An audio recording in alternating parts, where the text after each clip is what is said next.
एक मशहूर कथावाचक क्यों आया संत रामपाल जी की शरण में।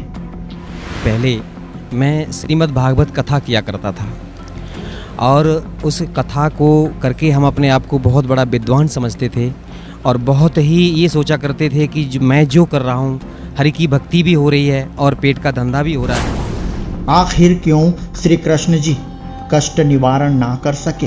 उन्हें किसी प्रकार का कोई सुख नहीं मिला, भक्ति इतनी ज़्यादा करते थे लेकिन आध्यात्मिक लाभ तो बहुत दूर रहा, वैसे भी कोई उनको लाभ नहीं हुआ। भरी जवानी में उनकी आंखें खराब हो गईं, इतने दुखी रहते थे, साधना करते थे, फिर भी आगे चल कर के धीरे धीरे हम दो भाई थे, हमसे बड़े भाई जो थे वो भी हमारे भाई और भाभी दोनों लोग चल बसे। उनके जीवन में इतना कष्ट आया, इतना कष्ट मिला, उन्हें कभी कोई सुख नहीं मिला क्योंकि इतना उनको दुख मिला और भक्ति फिर भी चलती रही। मेरी माताजी भी शेरा वाली की भक्ति करते थे और हम भी बचपन से ही पता नहीं कैसे अपने को सेट किए हुए थे। कृष्ण भगवान को, विष्णु भगवान को, शंकर जी की जैसी साधना हमारे घर में चल रही थी, हम भी उसी साधना को कर रहे थे। लेकिन उस साधना से ना तो मुझे कोई लाभ हुआ, ना हमारे परिवार वालों को, उल्टा कष्ट पर कष्ट ही आते रहे और हम प्रार्थना किया करते थे कि मालिक मुझे सुख दे। जब मैं कथा भागवत करने लगा, यह है सुधीर दास उत्तर प्रदेश से और ये एक कथावाचक थे। लेकिन जैसे ही इन्होंने संत रामपाल जी महाराज के ज्ञान को सुना, अनमोल मनुष्य जीवन का उद्देश्य समझ में आ गया और संत रामपाल जी महाराज जी से नाम उपदेश ले लिया। और इसके बाद सुधीर दास के साथ एक से एक गजब के चमत्कार होने लगे। माता जी तो उतर गई, वो छोटा बच्चा उतर नहीं पाया और ट्रेन चल पड़ी। ट्रेन चल पड़ी तो माता जी एकदम दहाड़े मार मार के रोने लगी कि मेरा बच्चा चला गया, मेरा बच्चा चला गया। हमारे और भी वहाँ उतर गया। जैसे मान लीजिए छोटा सा बालक था और उससे कोई कह रहा, बोले बेटा यहाँ उतर जाओ। उसका जो बैग था उसमें दीक्षा फार्म था, यहाँ सतलोक आश्रम बरवाला चले गए और वो बच्चा उतर के आ गया। तो मैंने, बेटा तुम यहाँ कैसे पहुँचे? तो वो कहने लगा कि कोई अंकल जी आए थे और मुझे साइकिल पर बिठा करके इधर से लेकर के इधर आए। तो मैंने कि वो चले किधर गए? बोले वापस चले गए। मैं समझ गया कि ये परमात्मा का ही काम है, ये कोई जीव की ताकत नहीं, ऐसा नहीं कर सकता है। और सत साहिब। क्या शुभ नाम है जी आपका? मेरा नाम सुधीर दास। सुधीर दास जी कहाँ से आए आप?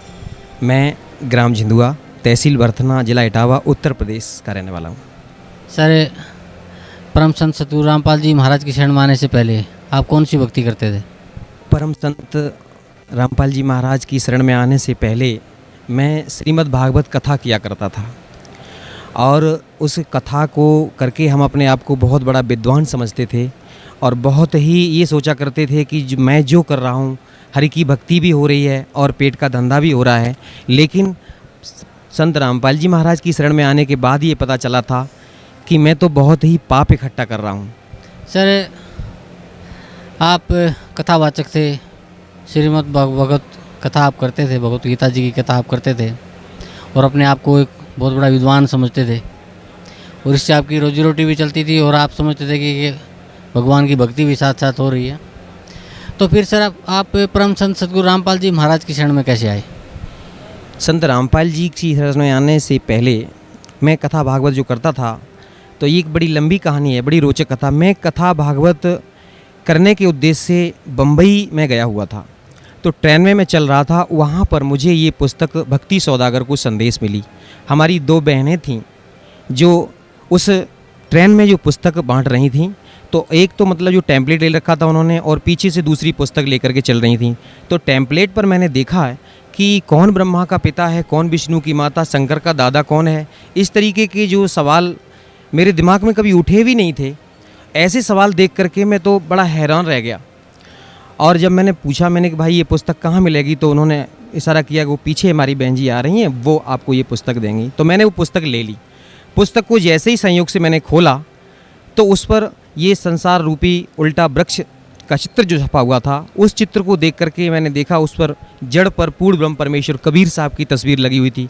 तो मैं चूँकि अपने आप को बहुत बड़ा विद्वान मानता था और मैंने उसको देख करके मैंने हंसना शुरू किया। मैंने कहा ये देखो, कबीर को परमेश्वर बता दिया पूर्ण ब्रह्म और ये ब्रह्मा विष्णु महेश को तो डालियाँ बता रखा है इसमें।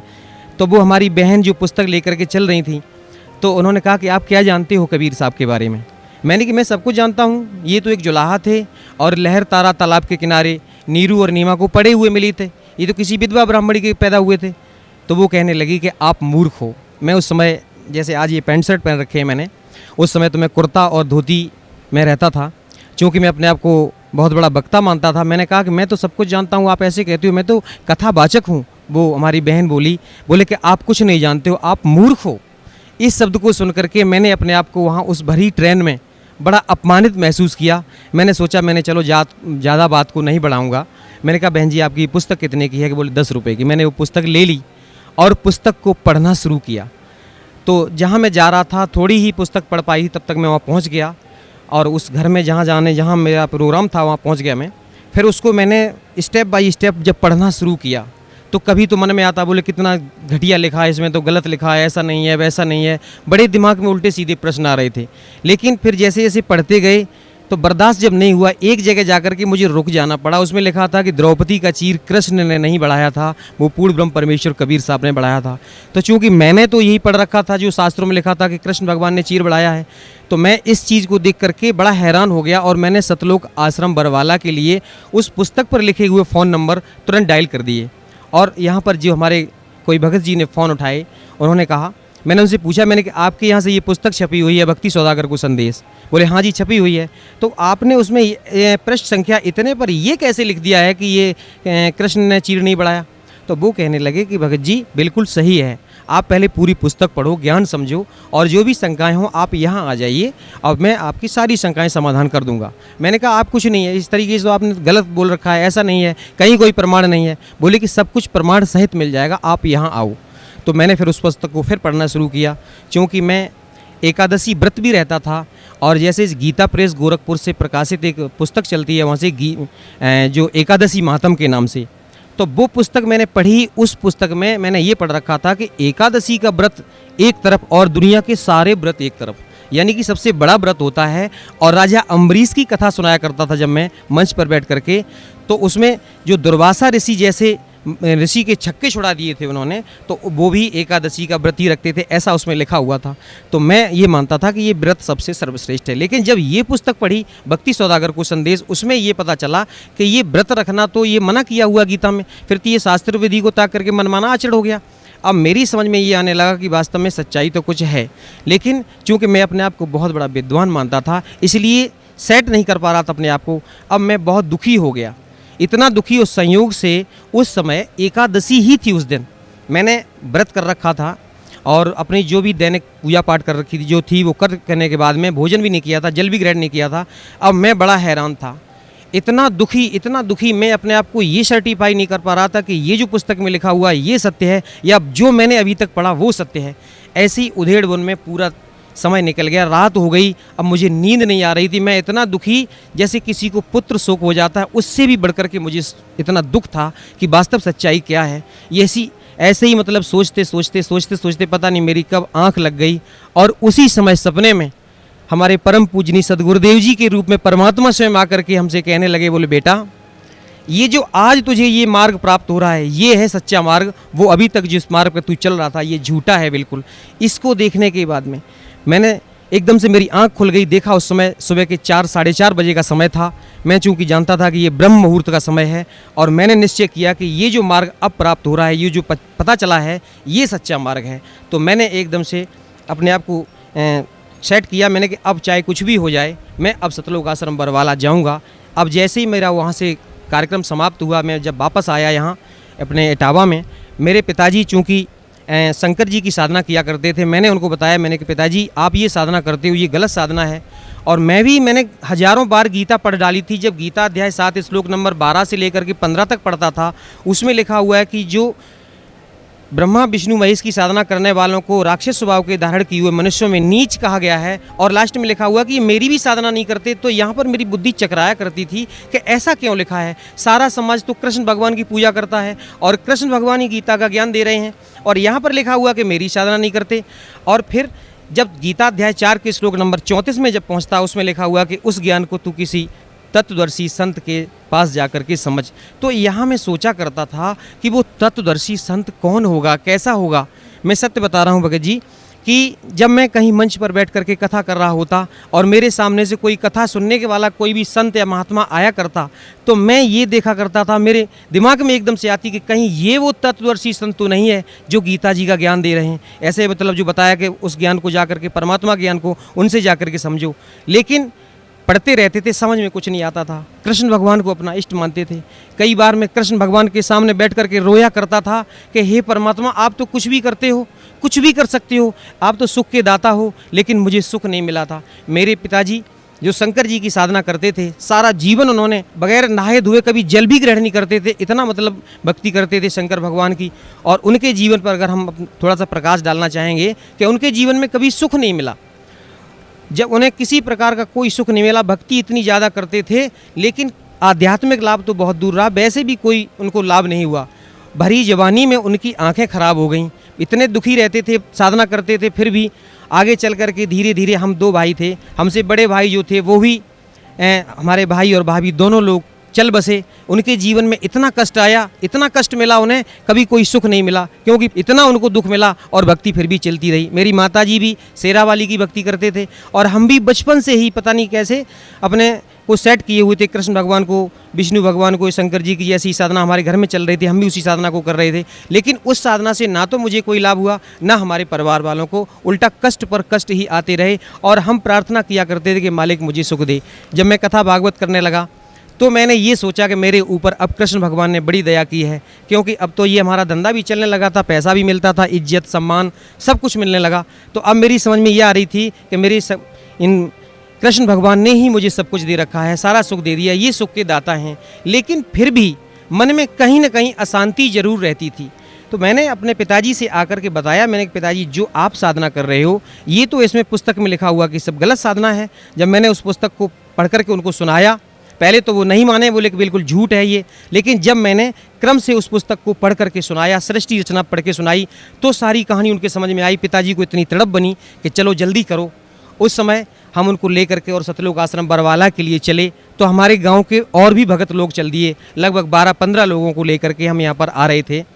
जैसे ही हम रोहतक में पहुँचे तो रोहतक में उतर करके हमने देखा, मैंने चलो अब ट्रेन का पता करता हूँ, यहाँ से कितने बजे मुझे ट्रेन मिलेगी। वो रोहतक की जो ट्रेन थी वो उधर भिवानी की तरफ जा रही थी, इसलिए मुझे वो छोड़नी पड़ी। तो लोगों ने बताया कि आपको यहाँ से ट्रेन मिलेगी जींद के लिए, आपको जींद जाना है। तो मैं अब ट्रेन का पता करने के लिए जैसे ही गया वहाँ पर, तब तक कुछ काल के ऐसे दूत लग गए, कुछ वहाँ पर आकर के हमारे जो साथियों को उन्होंने भ्रमित कर दिया। अरे कि आप कहाँ जा रहे हो? उन्होंने बताया कि मैं बरवाला जा रहा हूँ, संत रामपाल जी महाराज के आश्रम में जा रहा हूँ, सतलोक आश्रम में।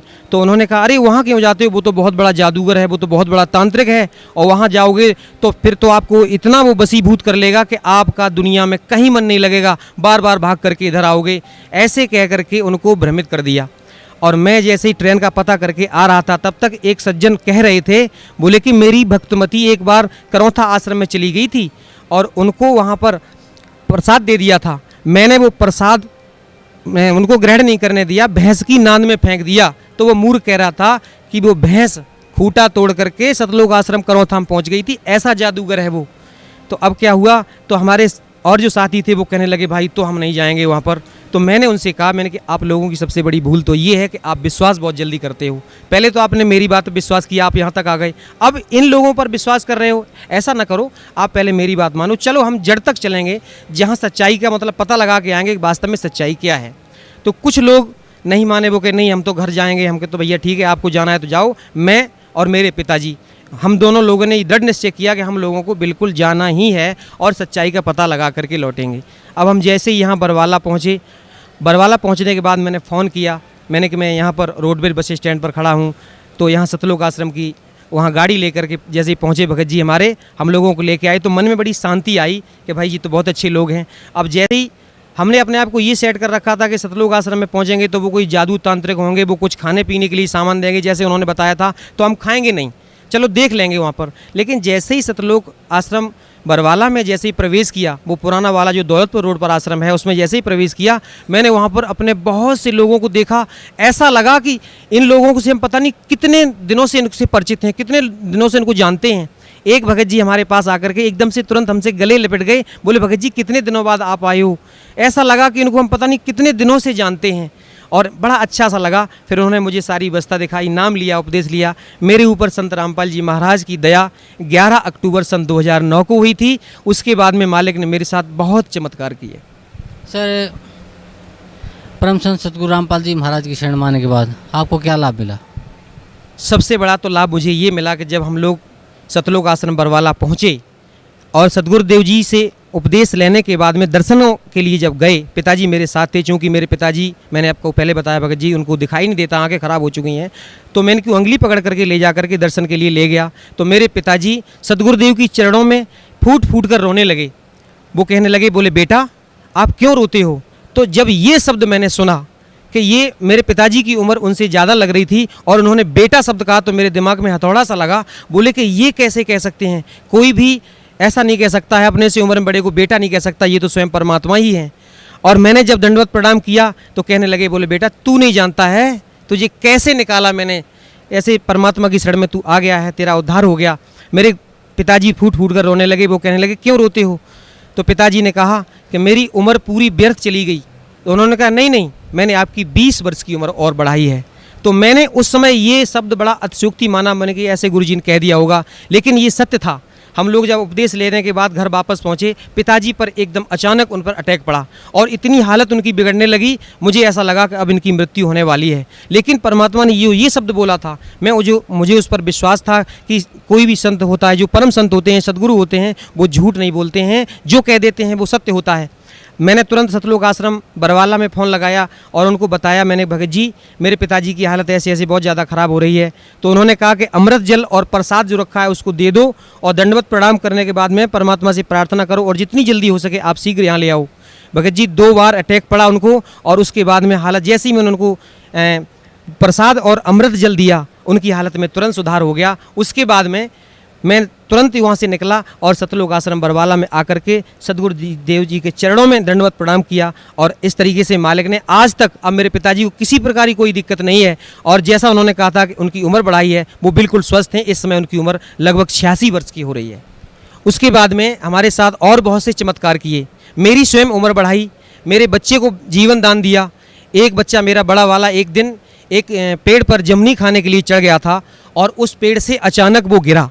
जहाँ पर गिरा था वहाँ पर चारा खिलाने के लिए, बैलों को चारा खिलाने के लिए ये नांद जो बना रखी होती है, उसके और बीच में एक खूंटा गड़ा हुआ था, उनके दोनों के बीच में गिरा। अगर मान लीजिए सिर उसकी उसमें लगता पक्की चट्टान सी थी तो सिर फट जाता तो उसकी मृत्यु हो जाती। अगर खूंटे के ऊपर गिरता कहीं भी, मतलब पेट में या कहीं घुस जाता तो उसकी मृत्यु हो जाती। उस दिन उसका मृत्यु योग था, लेकिन मालिक ने इतनी दया की कि उस नांद और खूंटे के बीच में वो गिरा। थोड़ा सा हाथ में चोट लगी, जो मालिक की दया से वो अब बिल्कुल सही है, ऐसे उसकी जान बचाई। और एक दिन छोटा बेटा मेरा यहाँ सतलोक आश्रम बरवाला में आया हुआ था मेरी माता जी के साथ में, और यहाँ से जब जो लोग वापस जा रहे थे, चूँकि इटावा रेलवे स्टेशन पर इनको उतरना था, लेकिन माता जी तो उतर गई, वो छोटा बच्चा उतर नहीं पाया और ट्रेन चल पड़ी।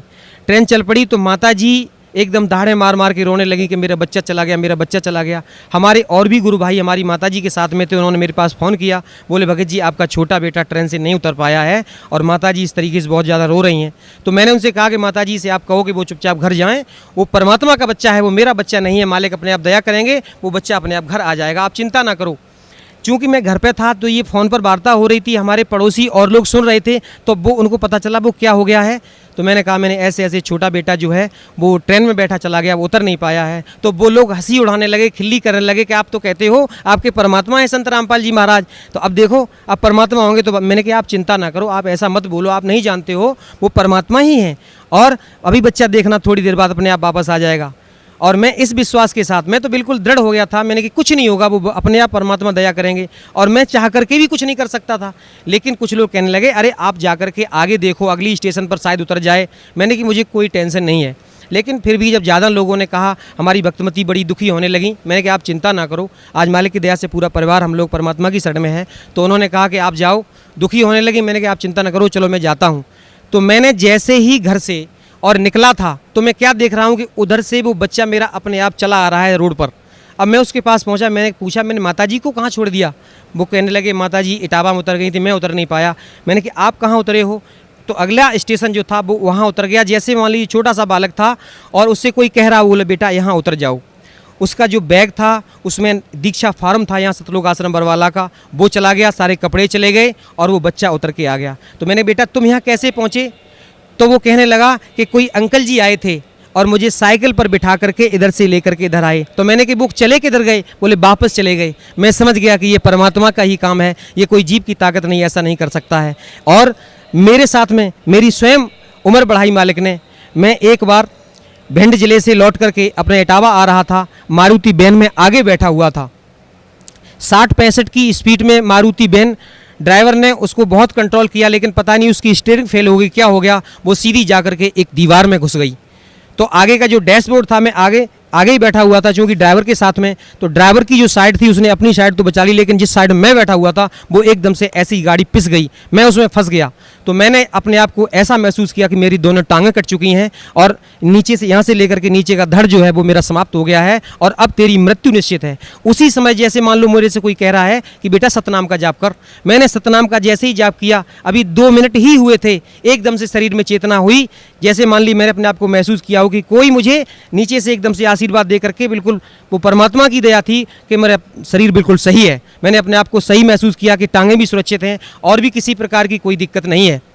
अब क्या हुआ, मुझे चूंकि मैं फंस गया था, पीछे खींच करके निकाला गया और हमारी चोट भी यहाँ पर लगी हुई थी, बहुत ज़्यादा ब्लड निकल रहा था। उस दिन मेरा मृत्यु योग था, लेकिन मालिक ने मेरे ऊपर दया की, मुझे जीवन दान दिया। मुझे अनायास ही वो शब्द याद आ गए जो मैंने कभी बचपन में किसी तांत्रिक से पूछा था। एक बार मैंने एक तांत्रिक से, वो हाथ देखने वाला आ गया था, उससे मैंने अपने जीवन, चूँकि दिखाया करते थे पहले, ऐसे धारणा बनी रहती थी, तो उसने मुझे बताया था, बोले बेटा आपकी 35 वर्ष की आयु में मृत्यु हो जाएगी। तो मैंने ये झूठ माना था और उसने ये भी कह दिया था कि आपके भाई की भी मृत्यु 35 वर्ष में हुई है और आपकी भी मृत्यु 35 वर्ष में होगी। उस दिन मैंने, जब वो दिन तुरंत मुझे याद आ गया, उस दिन दास ये पूरा 35 वर्ष का हो चुका था। तो मैंने समझ लिया कि ये मालिक ने दया की, आज मेरा मृत्यु योग था। इस तरीके से मुझे मालिक ने मुझे भी जीवन दान दिया, मेरे ऊपर बड़ी दया की। सर, परम संत सतगुरु रामपाल जी महाराज से नाम उपदेश लेने के बाद आपको बहुत से लाभ मिले, आपको जीवन दान भी मिला, आपके बच्चों को जीवन दान मिला, आपके पिताजी को भी जीवन दान मिला। तो सर, भक्त समाज को आप क्या संदेश देना चाहते हैं? सबसे पहले तो मैं साधना चैनल वालों का बहुत धन्यवाद करना चाहूँगा कि उन्होंने सच्चाई हम लोगों तक पहुँचाई। हम लोगों को पता ही नहीं था कि वास्तव में सच्चाई क्या होती है, और साधना चैनल वालों का मैं बहुत ही आभारी हूं। और ख़ास तौर से मैं अपनी बहन नेहा शर्मा का धन्यवाद करना चाहूँगा कि जिस तरीके से उन्होंने हम लोगों के सामने उस कार्यक्रम को जो पेश किया है, उससे लोगों को बहुत अच्छी तरीके से समझ में आ रहा है। और साधना चैनल वालों का इतना धन्यवाद करना चाहूँगा कि उन्होंने सच्चाई को हम लोगों तक पहुँचाया, और मीडिया का काम भी यही है कि सच्चाई को सामने पहुँचाए। और भक्त समाज को ये संदेश देना चाहूँगा कि जो भी आज हमारे भाई जो राम कृष्ण विष्णु इनकी चक्कर में पड़े हुए हैं, जो हमारी तरीके से कथावाचक बन करके अपने आप को बहुत बड़ा विद्वान कह रहे हैं, मैं उनसे बार बार प्रार्थना करना चाहूँगा कि आप यहाँ सतलोक आश्रम बरवाला, जिला हिसार, हरियाणा में आओ। वो छोड़ दो झूठा नाम, और ये साधना करने से कोई लाभ नहीं है। और अपने आप को जो विद्वान मानते हो, आप विद्वान नहीं हो, आप पाप के भागी हो रहे हो। और सतलोक आश्रम बरवाला में स्वयं कबीर परमेश्वर के अवतार संत रामपाल जी महाराज आए हुए हैं, उनकी शरण में आने के बाद आपको कल्याण हो सकता है। नहीं तो विश्व में कोई भी संत, कहीं भी, कोई भी मंदिर मस्जिद में जाने से कोई भी आपका कल्याण नहीं कर सकता है। ये मैं सत्य कह रहा हूँ, और ये बिल्कुल ये यथार्थ है कि परमात्मा की शरण में आने के बाद ही आपका कल्याण संभव है, नहीं तो कहीं कल्याण संभव नहीं है। ये झूठी कथा भागवत करने से या किसी तरीके से अपने आप को विद्वान साबित करने से अपने आप को धोखा दे रहे हो, ये मनुष्य जीवन बर्बाद कर रहे हैं अभी आप। ये पूर्व जन्म के संस्कार आपके हैं जो आपको मिले हुए हैं। तो मैं आपसे प्रार्थना करना चाहूँगा कि जो लोग भी साधना चैनल के माध्यम से हमारी इस बात को सुन रहे हैं, मैं सबसे ये संदेश पहुंचाना चाहूँगा कि बहुत जल्दी, शीघ्र अतिशीघ्र, बिना किसी पल को गंवाए हुए सतलोक आश्रम बरवाला, जिला हिसार, हरियाणा में आइए और सतगुरुदेव रामपाल जी महाराज से नाम दीक्षा लीजिए और अपना कल्याण करवाइए। सत साई। जी, धन्यवाद आपका बहुत। सत्य घटना, सत्य की तहता।